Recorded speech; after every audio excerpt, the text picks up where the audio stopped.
Assalamualaikum warahmatullahi wabarakatuh.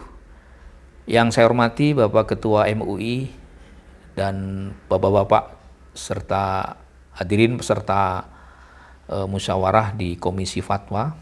Dengan segala kerendahan hati, saya mohon izin tidak bisa hadir langsung dalam acara musyawarah ini.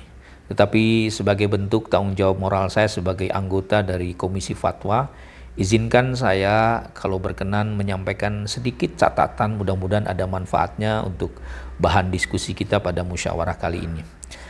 Tema yang diusung pada diskusi di Komisi Fatwa ini adalah merespon permintaan dari Basnas terkait dengan pelaksanaan zakat yang ada di Kabupaten Cirebon ya.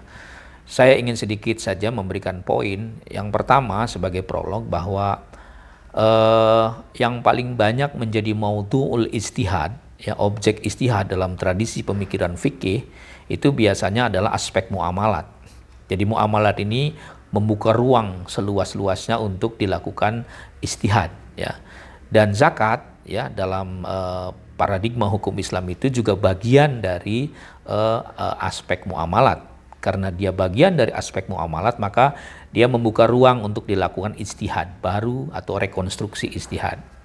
Nah, tentu saja banyak poin ya, misalnya di aspek manajemen, aspek distribusi, aspek angka-angka, kemudian tadi pengalihan asnaf dari A ke B dan seterusnya, itu bagian-bagian dari ijtihadi ya, dan kita tidak temukan dalam tek-tek nasnya secara pasti. Karena dia bagian dari ijtihadi yang ghair mansus, yang tidak ada dalam teks nasnya, maka layak untuk dibicarakan. Dan Komisi Fatwa di Kabupaten Cirebon menurut saya ya punya otoritas lah, walaupun sifatnya lokal, sebagai bentuk local wisdom untuk menyelesaikan ini. Nah, membaca surat dari Basnas, poin yang ingin saya sampaikan adalah ketika pemerintah Kabupaten Cirebon memotong angka 100.000 untuk semua kalangan ASN yang ada di Kabupaten Cirebon, maka kalau memang itu sudah dibicarakan sebenarnya nggak masalah. Hanya masalahnya adalah tidak bisa dijadikan sebagai bagian dari pengeluaran zakat. Kenapa? Kalau saya berpikir zakat itu sudah punya norma, ya, sudah punya SOP-nya, sudah ada aturan mainnya. Harus ada nisabnya, harus ada haulnya, harus ada kadarnya dan seterusnya kan, harus ada waktunya.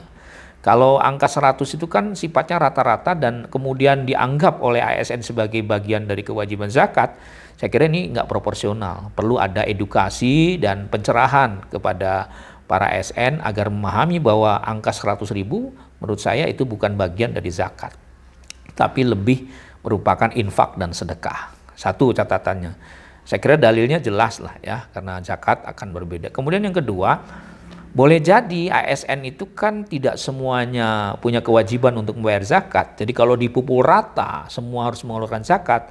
Kalau kita klarifikasi kan misalnya, jangan-jangan sebagian ASN justru gajinya habis untuk setoran di pembiayaan di perbankan ya, sehingga kemudian tidak memungkinkan, malah dia banyak utang kan. Dalam konteks ini kan kita tidak bisa mewajibkan dia harus zakat, maka masuk dalam gharimin kan gitu. Nah, oleh karena itu kalau dianggap sebagai 100.000 sebagai zakat, maka tidak proporsional ya. Menurut saya tidak sesuai dengan syariat zakat. Jadi gimana? Ya boleh dialokasikan sebagai infak biasa, bukan secara tekstual dianggap sebagai zakat. Itu saya kira reasoning yang ingin saya sampaikan. Oleh karena itu menurut saya ya harus ada edukasi kepada ASN dari Basnas tentang dana 100.000 itu, karena dalam surat itu kan dijelaskan bahwa ASN sudah menganggap 100.000 itu merupakan kewajiban dari zakat ya. Padahal perhitungannya kan menurut saya sangat simpel sekali ya. Tidak ada kadar, tidak ada nisab, disamaratakan. Jadi menurut saya ini perlu diedukasi, dan MUI memang punya tanggung jawab moral secara hukum untuk menyampaikan ini. Kemudian tema yang kedua adalah pengalihan dana zakat operasional dari fisabilillah ke operasional. Saya kira karena tadi bagian dari ijtihadi sah-sah saja. Tapi alangkah lebih baiknya kalau misalnya dana itu lebih proporsional kalau diambil dari amilin. Jadi Basnas itu kan kalau saya analogikan sebagai amil ya, dan amil itu punya otoritas, punya hak ya untuk mendapatkan zakat. Angkanya, nah lagi-lagi ijtihadi sesuai dengan kondisi keuangan di daerah. Memang rata-rata banyak menggunakan 12,5% ya. Saya kebetulan juga Dewan Syariah di Badan Amil Zakat Pertamina ya, saya memberikan masukan kepada pengelola 12,5% untuk manajemen ya, untuk operasional. Nah, jadi menurut saya kalau memungkinkan dari amil ya kenapa tidak dari amil, itu jelas dalilnya gitu. Tapi kalau dari fisabilillah dialihkan ya itu perlu dalil baru kan gitu. Karena fisabilillah memang sudah ada alokasinya sendiri. Ya, kecuali kan tadi, kecuali ternyata memang diambil tidak punya kos yang memadai, maka fisabilillah diambil. Nah, itu nggak masalah, lagi-lagi istihadi. Tapi kalau menurut saya amilin jauh lebih lebih proporsional. Mengenai angka sekali lagi prosentase itu sangat ijtihadi ya, disesuaikan dengan local wisdom. Kalau memang dananya ada dan 12,5 itu dianggap mencukupi untuk biaya operasional dan manajemen misalnya ya it's okay, nggak masalah ya.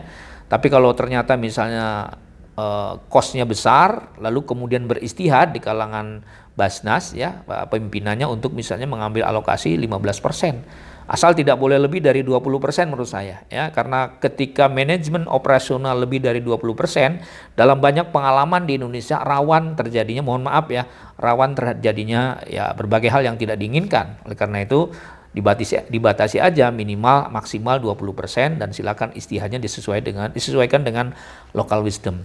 Nah, itu saya kira terkait dengan permohonan tadi. Sekali lagi karena ini bagian dari ijtihadi, maka selalu ada upaya untuk mencari solusi. Terima kasih, mohon maaf atas ketidakhadirannya. Assalamualaikum warahmatullahi wabarakatuh.